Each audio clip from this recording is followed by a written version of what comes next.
The first thing they teach you in cardiac nursing school is how to recognize death. Fixed pupils. No pulse. No electrical activity on the monitor. Body temperature dropping.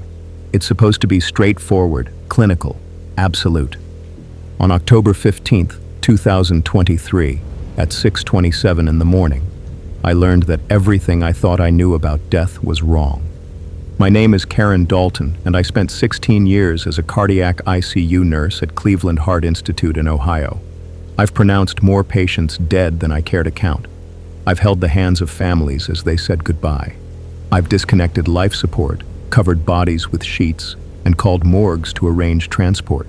But on that October morning, everything I thought I knew about the finality of death was challenged in an unexplained way. This is the story that ended my career in cardiac care, and I'm still trying to understand what I witnessed that night.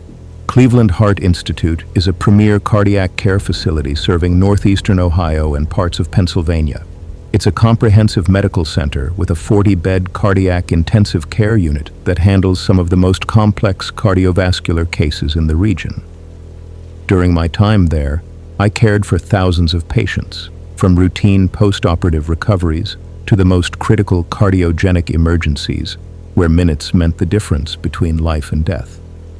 The case I'm about to tell you about began on October 14th, 2023, during what should have been a routine Saturday evening shift. I had arrived at work at 7 p.m. for the night shift, which typically ran until 7 a.m. the following morning. October evenings in Cleveland are usually quiet in the cardiac ICU. The summer heat that sometimes triggers cardiac events has passed, and the winter holiday stress that floods our unit with heart attacks is still months away. The patient was Arthur Kellerman, a 67-year-old retired mechanical engineer who had been admitted 3 days earlier for what appeared to be a routine aneurysm repair. Arthur had been discovered to have a 5.2-centimeter abdominal aortic aneurysm during a routine CT scan for kidney stones.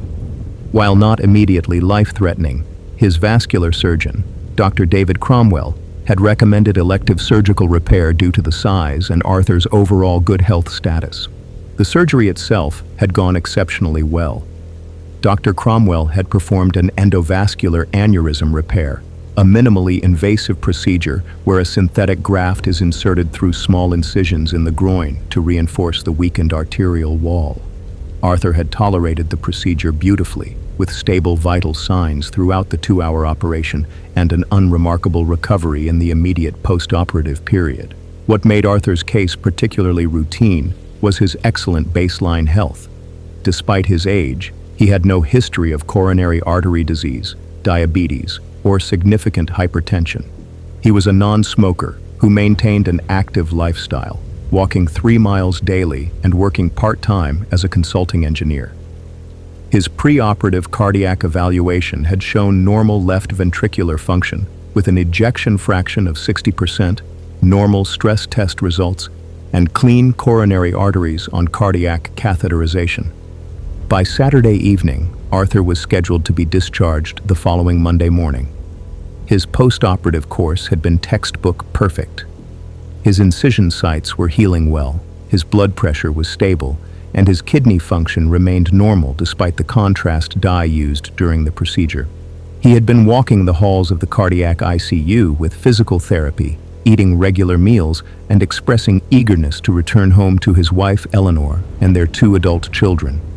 I had been Arthur's primary nurse for the previous 2 nights, and we had developed the kind of easy rapport that sometimes forms between patients and nurses during longer stays. Arthur was intelligent and curious about his medical care, asking thoughtful questions about his recovery and the monitoring equipment surrounding his bed. He was also a natural storyteller, regaling me with tales from his 40-year engineering career, including his work designing components for NASA's space shuttle program in the 1980s. "Nurse Dalton," he had said to me on Friday evening, "I have to tell you, this place runs like a well-oiled machine. You folks have this cardiac care thing figured out better than we ever designed those shuttle systems." His comment had made me smile because Arthur was the kind of patient who reminded me why I had chosen cardiac nursing in the first place. At approximately 11:30 p.m. on Saturday, October 14th, I was conducting my routine midnight assessment rounds when Arthur's cardiac monitor began displaying irregular rhythms. I was standing at the nurse's station reviewing lab results for another patient when I heard the distinctive sound of premature ventricular contractions on Arthur's telemetry monitor. I immediately went to his bedside to find Arthur awake and alert, but complaining of mild chest discomfort and a fluttering sensation in his chest. His vital signs showed a heart rate of 88 beats per minute with frequent PVCs, blood pressure of 135/82, and oxygen saturation of 96% on room air.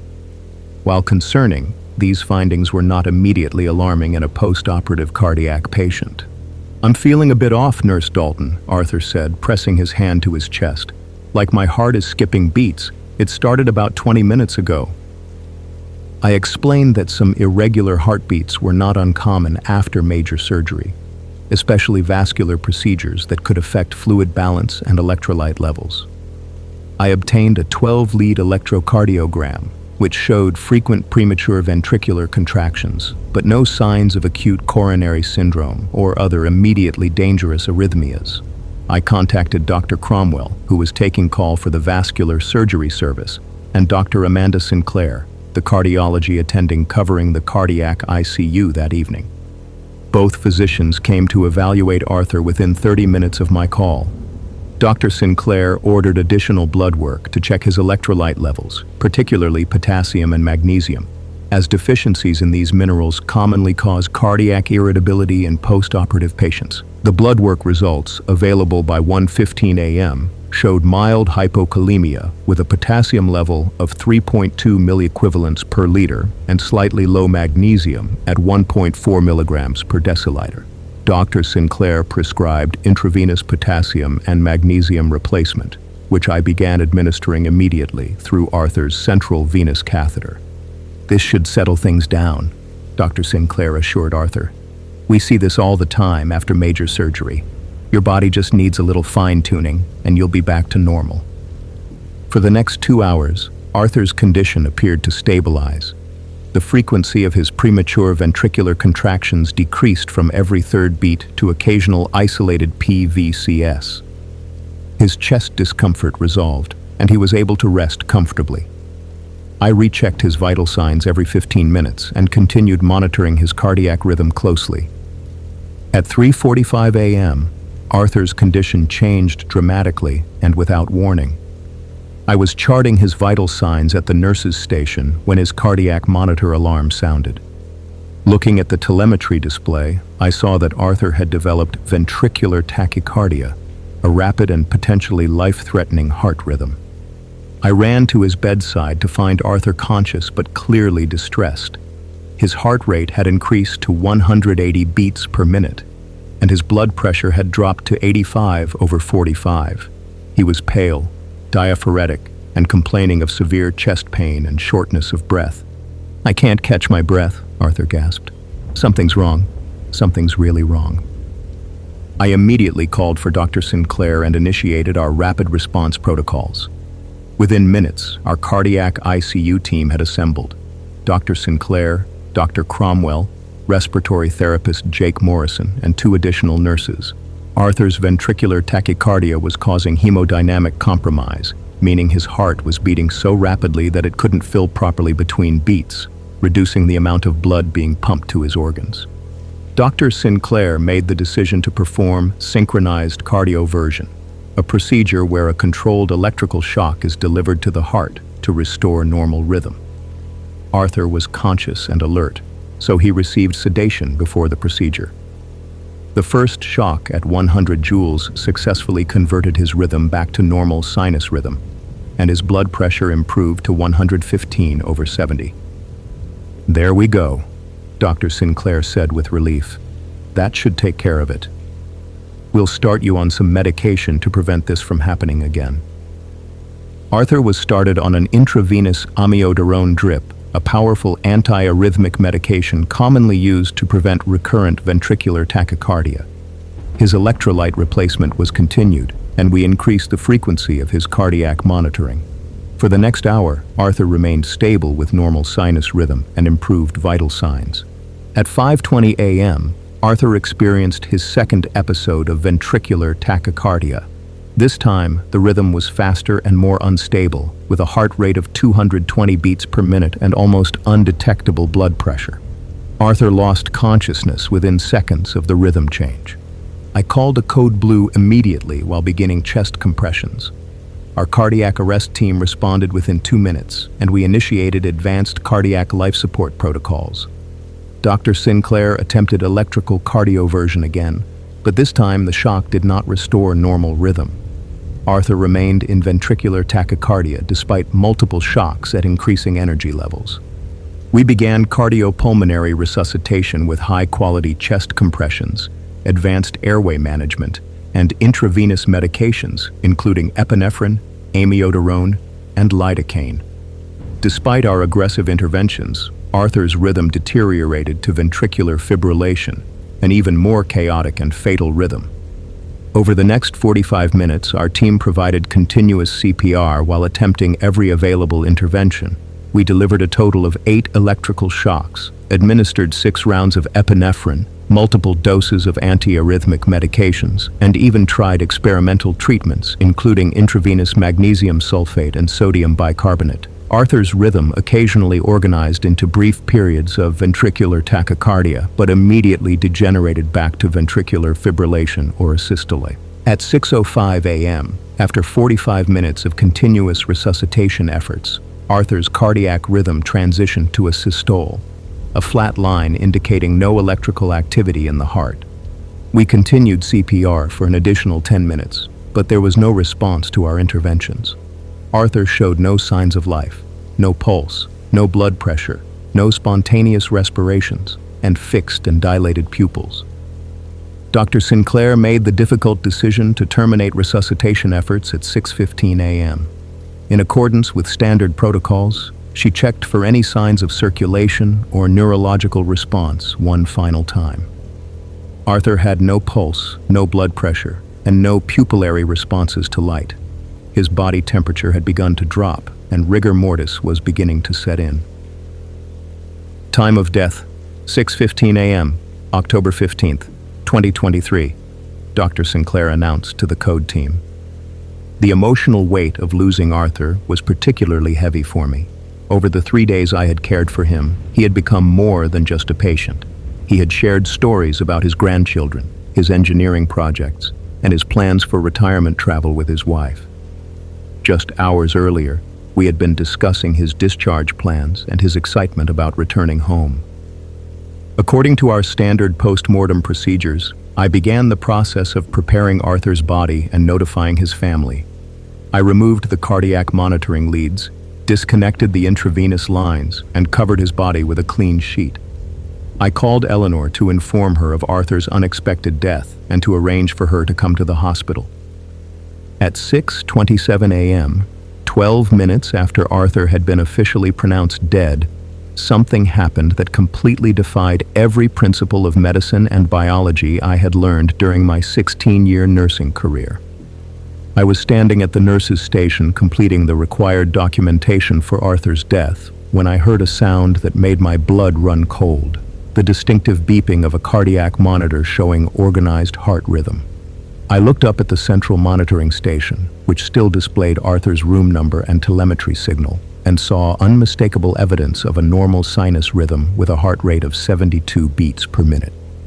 My first thought was that there had been some kind of technical malfunction with the monitoring equipment. I had removed Arthur's cardiac leads myself, and his body was lying motionless under a sheet in his bed. But the monitor clearly showed organized electrical activity consistent with a functioning heart. I walked quickly to Arthur's room, expecting to find that the monitoring leads had somehow become reconnected or that another patient's signal was being displayed incorrectly. What I found instead challenged everything I understood about life and death.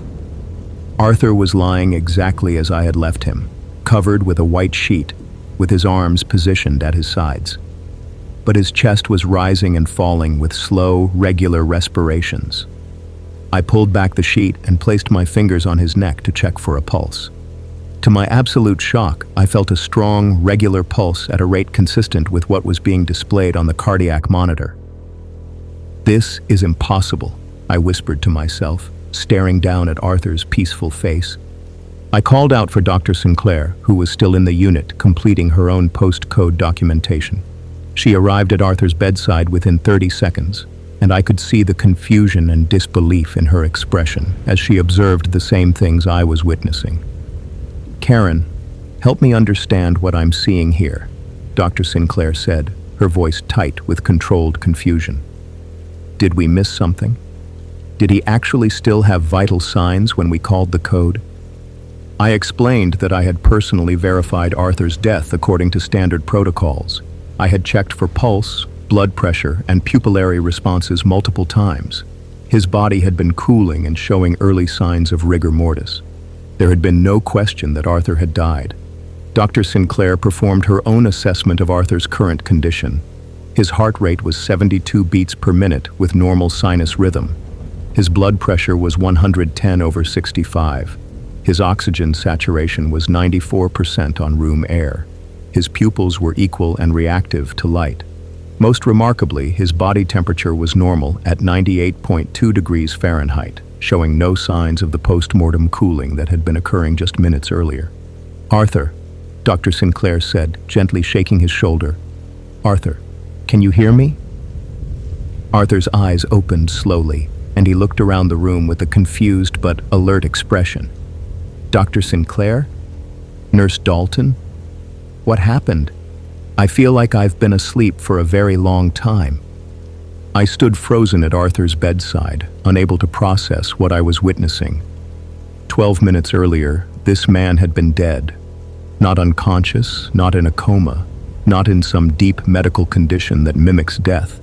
He had been dead by every clinical definition I knew, and now he was awake, alert, and apparently completely normal. "Arthur, you experienced some serious heart rhythm problems," Dr. Sinclair explained, her professional composure barely concealing her bewilderment. "We had to perform CPR and try to restart your heart. How are you feeling right now?" "I feel fine," Arthur replied, sitting up slightly in bed. "Actually, I feel better than I have in days. The chest pain is completely gone, and I'm not short of breath anymore. What time is it? How long was I unconscious?" Dr. Sinclair and I exchanged glances. How do you explain to a patient that he had been dead for 12 minutes and had spontaneously returned to life? How do you document something that shouldn't be medically possible? "Arthur, we need to run some tests to make sure you're stable," Dr. Sinclair said. "I'm going to order some blood work and another electrocardiogram. Try to rest while we figure out what happened." Over the next several hours, we subjected Arthur to the most comprehensive medical evaluation of his life. Blood tests, electrocardiograms, echocardiograms, chest x-rays, CT scans, and neurological assessments. Every single test result was not only normal, but actually improved from his pre-arrest values. His cardiac enzymes showed no evidence of heart damage from the prolonged cardiac arrest. His brain function was completely intact with no signs of hypoxic injury, despite having no circulation for 45 minutes during CPR and an additional 12 minutes after being pronounced dead.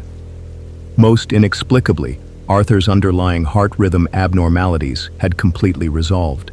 The premature ventricular contractions that had started his decline were gone. His electrolyte levels were perfectly normal. The echocardiogram showed normal heart function, with no signs of the cardiac stunning that typically occurs after prolonged CPR. "It's like his heart reset itself," Dr. Sinclair confided to me during a brief break from Arthur's evaluation. "I've never seen anything like this in 20 years of cardiology. Medically speaking, what we witnessed should be impossible." Word of Arthur's case spread quickly through Cleveland Heart Institute. By afternoon, our cardiac ICU had been visited by the hospital's chief of cardiology, the director of cardiac electrophysiology, and even the chief medical officer. Each specialist examined Arthur and reviewed his medical records, and each one left shaking their head in bewilderment.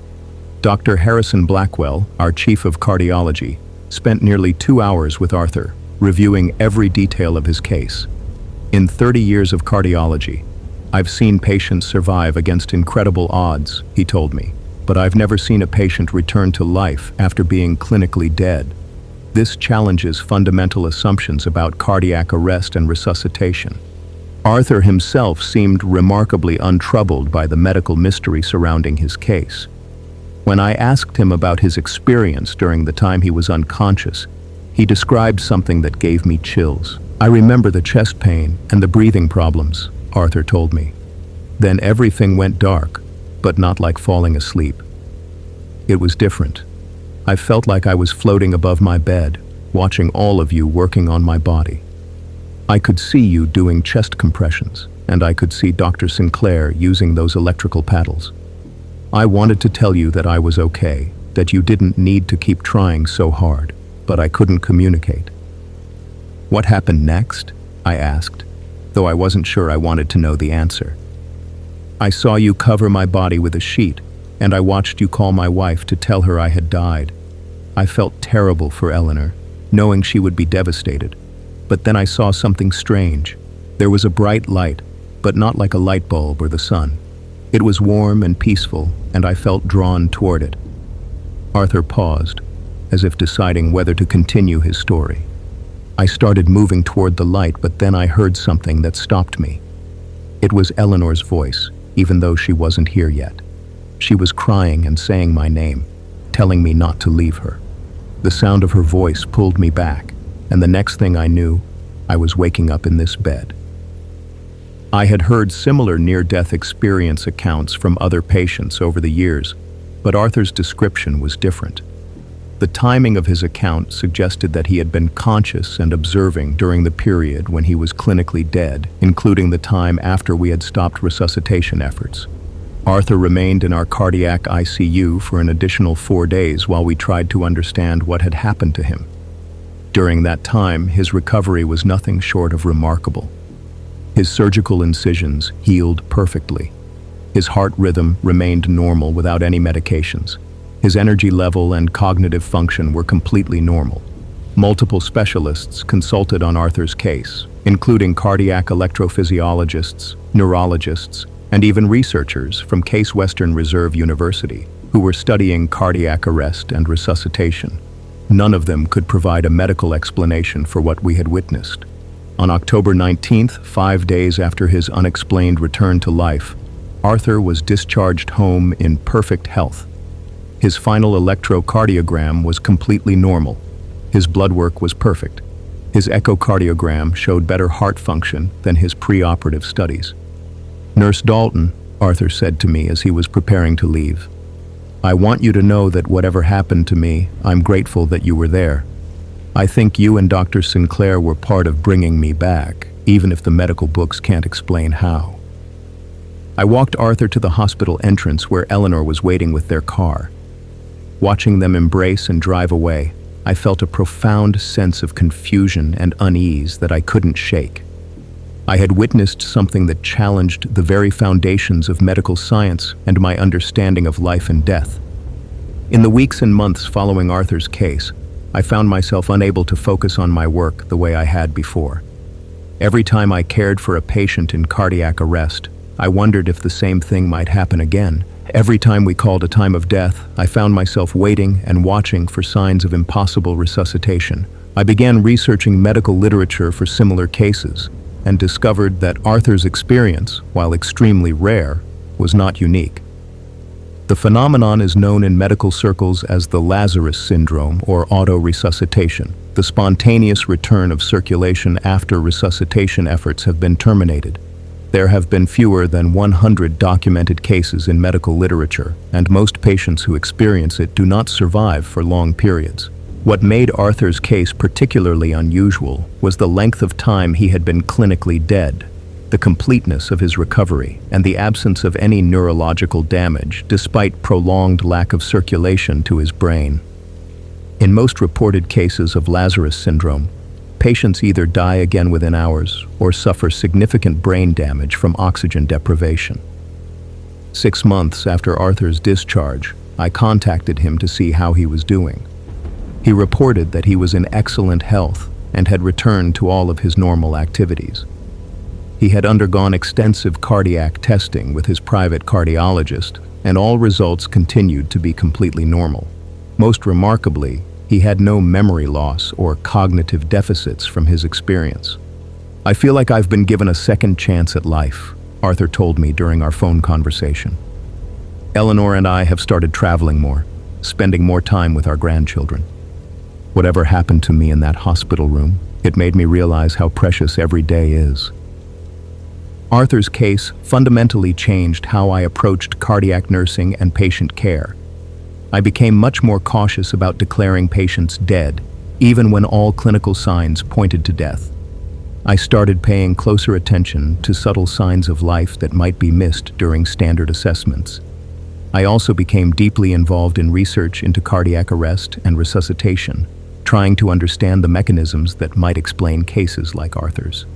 But more than changing my medical practice, Arthur's case affected me on a personal and philosophical level in ways that I struggled to process. If Arthur had been conscious and aware during the time he was clinically dead, what did that mean about the nature of consciousness and death? If he could return to life after 12 minutes of being dead, how many other patients might be experiencing awareness during their final moments?